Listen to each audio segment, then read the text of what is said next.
Hey guys, this is the first of a multi-part series. It will be released when I do them, basically. Don't expect them every story that comes out to be another part of this, but just keep a lookout for it. I am very happy to bring you I'm a security officer hired to protect an estate. The Forest Has Eyes, Part 1, by The Forest Has Eyes. Hi, I'm Nolan. I've worked in this field for a long time. Well, I guess somewhat literally, but more so metaphorically. I'm sort of a private security free agent. Or at least that's the sort of title I've given myself. I'm a taller, more athletic Paul Blart Mall cop with a chip on his shoulder, a real gun in my holster, and instead of working for an official company, I'm just some guy that gets paid by people to guard their shit. Them or a general square footage area. I'm a city slicker. I like concrete, bright skyscrapers, and several hundreds of people around me at any given time. I usually only accept small jobs, short-time security, but recently, I got a pretty interesting offer. A small-time tycoon, rich guy, looks like he's been washing his hair with liquidated money, offered me a job. Guard my plot of land, the house on said land, my son, me, and all my possessions, and get paid enough money annually to have a 401k before your hair even starts to think about turning gray. Not a bad offer, but said land was deep in the southern woods. Now, you're gonna laugh. I've worked in the private security, glorified mercenary, take the gun and guard the door bullshit for a while now. I've been online enough. I've heard the stories. The woods are a place you don't fuck with. Miles of dense wood drowning any person in. A place where things have dwelled for a while. The point is, if you're gonna spend a few tens of millions of dollars on a compound, dropping it dead in Missouri, is it? I don't know. It's dead on state borders, I know that much. Dropping it in Skinwalker City woods. The air around here is so thick with pine trees, I swear it smells like someone trying to blot out their new car smell with a really cheap air freshener. Except the smell is more genuine. You know when you can feel a scent so pungent you can almost cut it with a knife?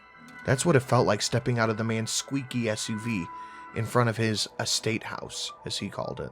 The one where the weirder side of the internet says Hitler fled to after the wild goose chase down the Atlantic. It looked similar to that. Actually, almost identical. Just give it several hundred light fixtures, shiny new windows, and a little bit of a trim up. Boom. The Kazimoth Estate House. Not a lot stood out to me. All the lights may be just some sort of fear of the dark, turn on all the lamps in the house shit we did as a kid, but on a larger scale because you're surrounded by miles of woods. But what did seem strange to me, though, were a few things. The place had a perimeter wall, understandable, a number of threats, like bears, wolves, hell, the occasional freakazoid out in the woods, could all be cause for alarm. But what did seem strange to me, though, was how jagged the pikes were, and the fact that they were wrapped in a whole line of razor and barbed wire, with light fixtures pointing outwards towards the woods. A lot of money just to buy the metal for all, what, at worst a bear or a drugged up hippie? And a lot of power spent for what? Floodlights to see anything coming at any angle? I asked Theodore, the boy's father and my employer, and he says it's just for extra security. Fair enough. What was I gonna do? Tell him he's being overly careful? I'm the kind of guy who sleeps with 5 knives and 2 guns in his room, the door locked and one eye still open. Still, it wasn't the extra security that had me on edge. It was the claw marks on the outside. That, to me, were too violent to come from bears. So, now that you know the details of my arrival here, things have been weird. I know I said I'm a city slicker, near what, 3 decades in Chicago, put in the middle of nowhere to guard some several hundred square foot compound in the middle of the deep south woods. Surely anyone would be unnerved. This place, though, and the town a few miles down the forest road, the walls of thousands of pine trees seemingly drowning any life in these endless veil of woods. I'm a man of this craft. I didn't always work in private security. I like the more combative jobs. I like working this sort of boot and collar work, the warrior mentality. I've had to deal with a lot of people, hundreds of kinds. Druggies, dumbasses, do you know who I am's?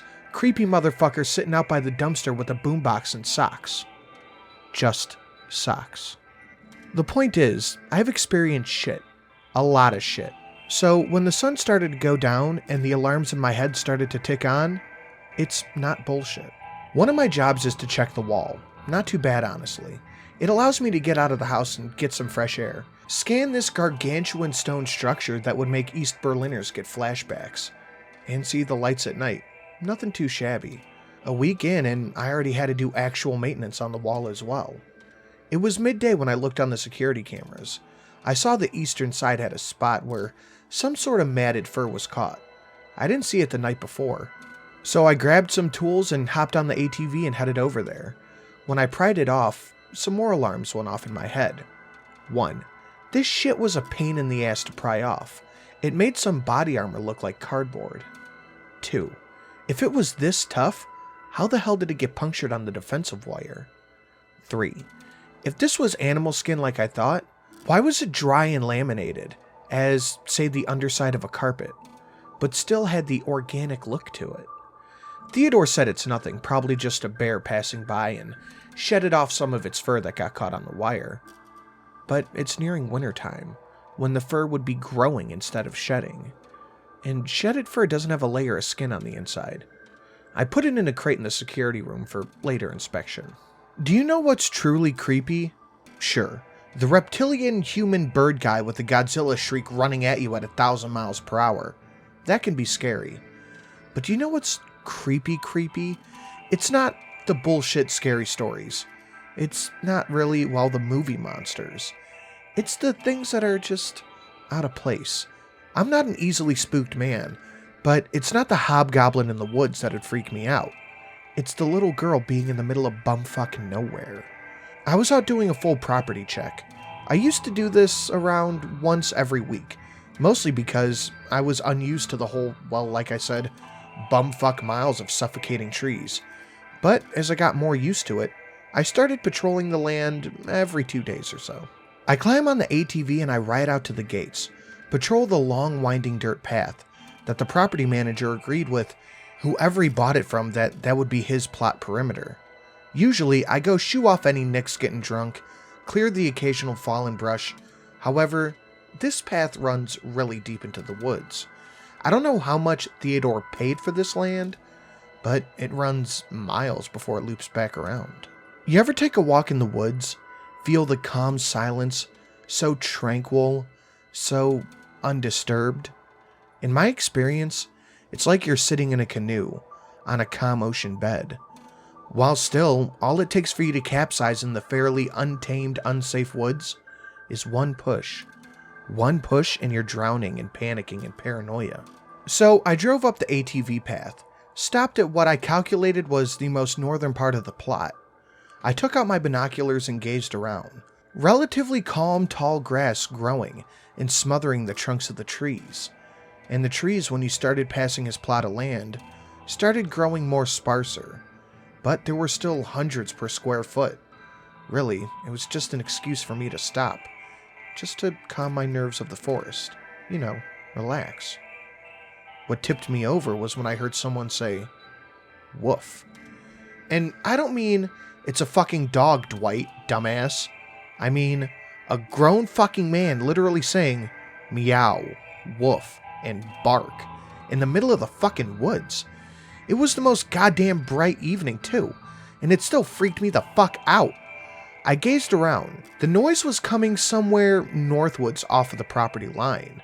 Hello? Woof. This shit went from me cringing to just goddamn confused. You're on private property.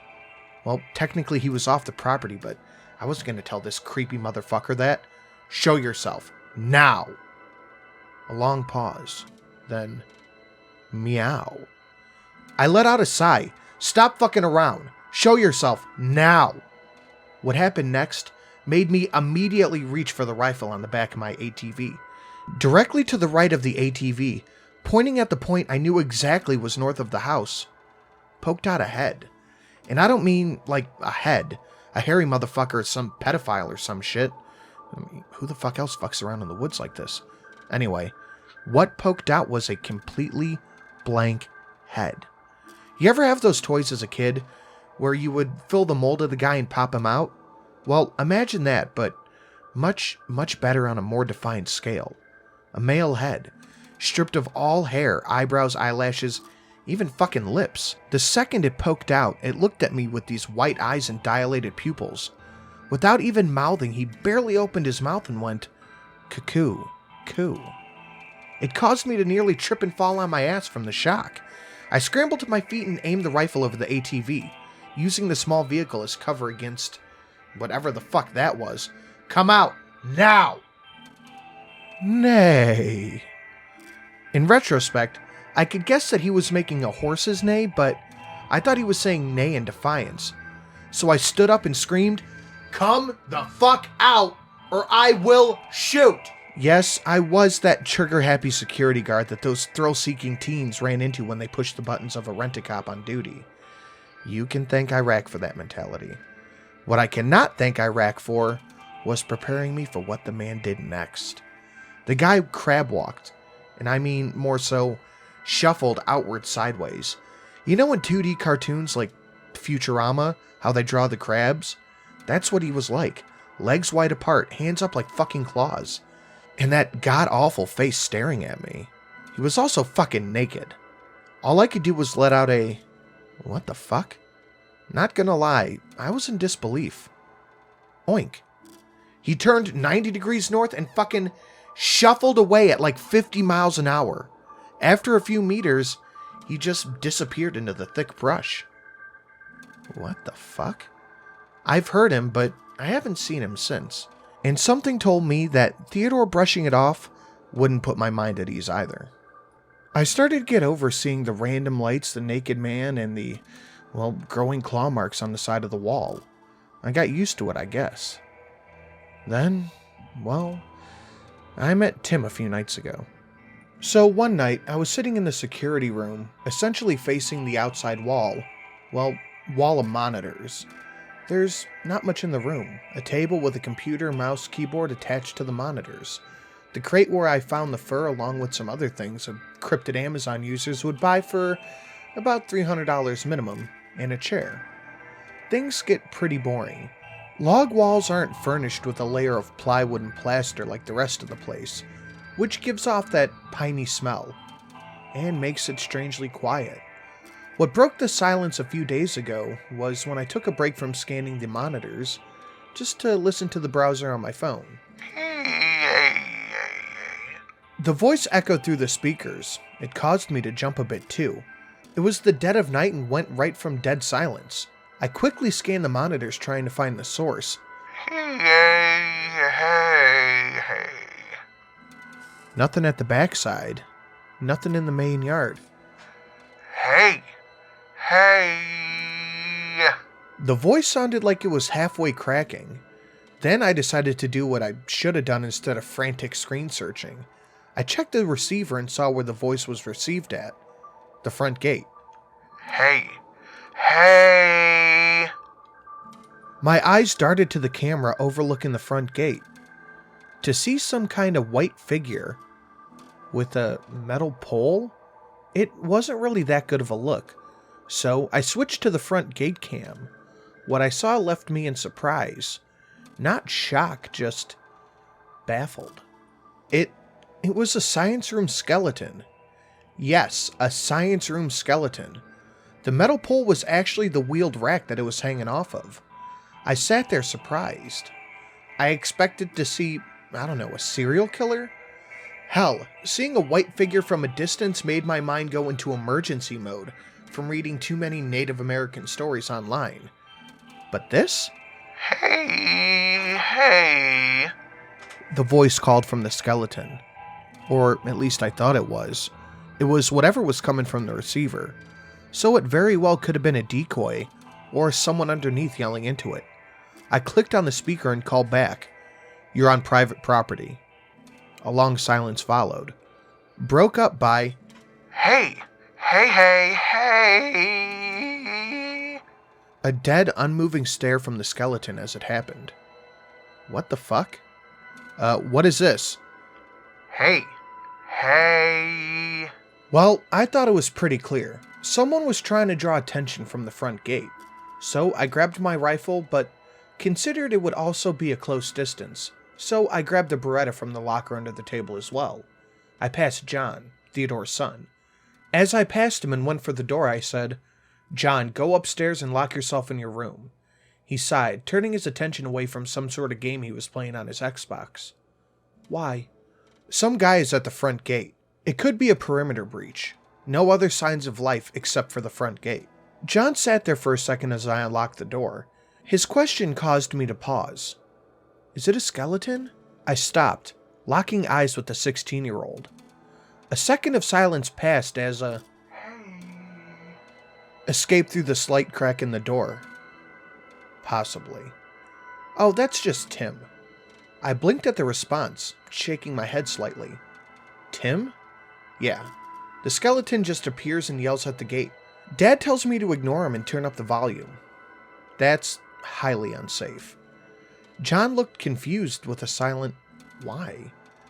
There's a man out screaming at the gate, causing an obvious distraction, and your dad just lets it fly? It's not a person, it's a skeleton, and Dad says to ignore the things that come around during the night. It's at this point that I realize that the parlor and all the windows on the ground level that were too big for simple blinds were all above eye level. Easier to avoid seeing things at night. Well, I'm going to talk to Tim. Don't. This made me stop at the door because, well, the kid said a single word a lot sterner than I have had any adult talk to me in the past, 8 years? Why? It's how we lost Richie. Richie was a Rottweiler they had a few years ago. Went missing. Father chummed it up to him running after a bear. The guy was at our gate. Dad sicked him on him. I feel like I knew the obvious truth, but I wasn't in the mood to hear the rest of it. Shaking my head as I walked out, I pressed the remote for the gate I had clipped on my belt and had it open. I took a firing position on the porch and watched as the reinforced sheets of steel and mechanics slowly wheeled open. Part of me thanked Theodore for all the lights. The woods out here were an impenetrable wall of black, suffocatingly so. The lights were so bright they illuminated Tim even brighter than he was. As soon as I saw him, those alarms in my head started to go off again. You see, when the gates wheel open, I remembered something. Tim was in a position in front of the receiver a few meters from it.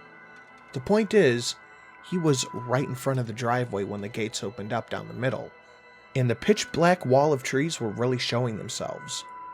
There it was, dead center in the middle of the gravel path. "Hey!" Tim cut off mid-sentence, when it opened up just wide enough for both of us to get a good look at each other. If this was a burglary distraction, this would have been long enough. An alarm would have been tripped if a sneak entry was tried.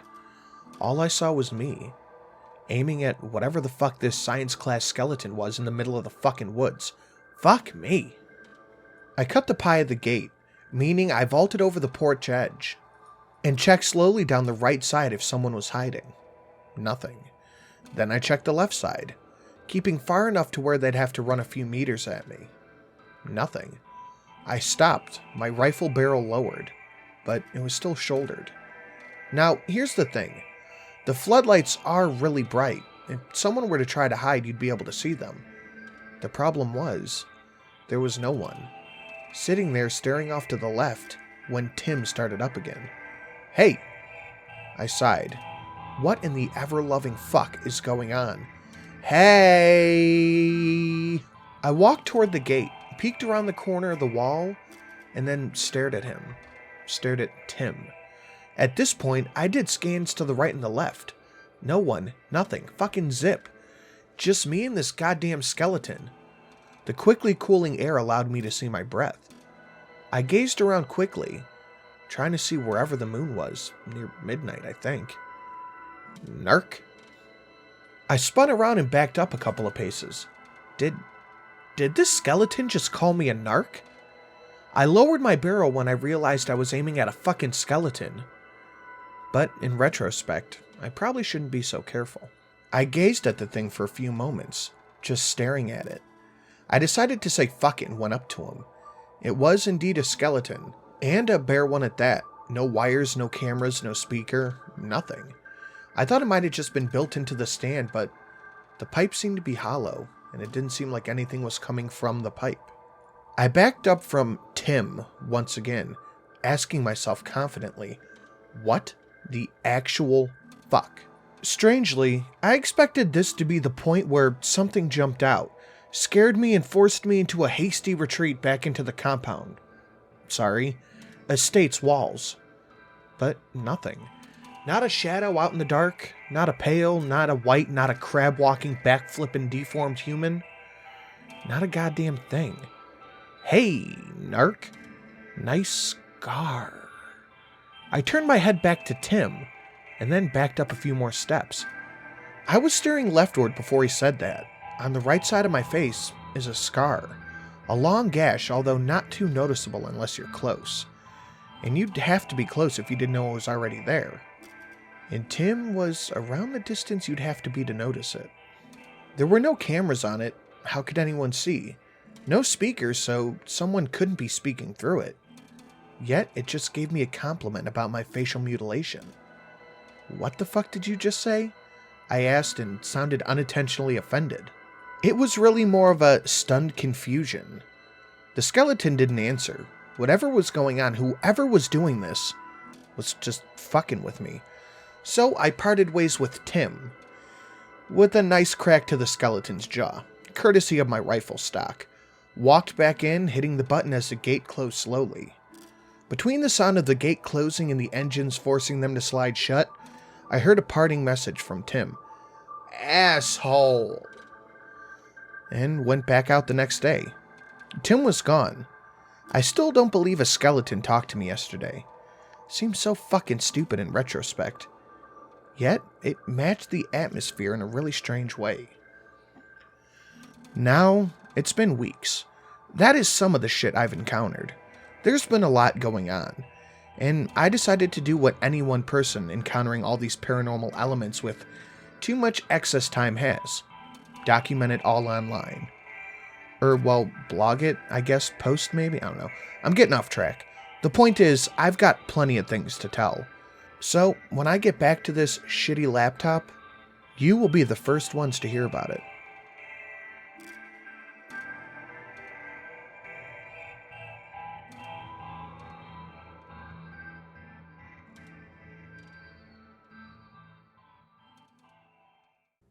I would like to give a big thank you to all the patrons currently listed on screen right now. Dan R, Neophyte Games, Chaos X, Mr. Swiston, Official Jerboa, JY Pyromancer, Hayden MH, Ethan A, Daniel H, Maximilian Charles P, Deneen H, GoGo Cute Puppy LLC, and Young Sykes. Guys, thank you so much. If you have any idea what you want the Patreon story for February to be, let me know. Thank you.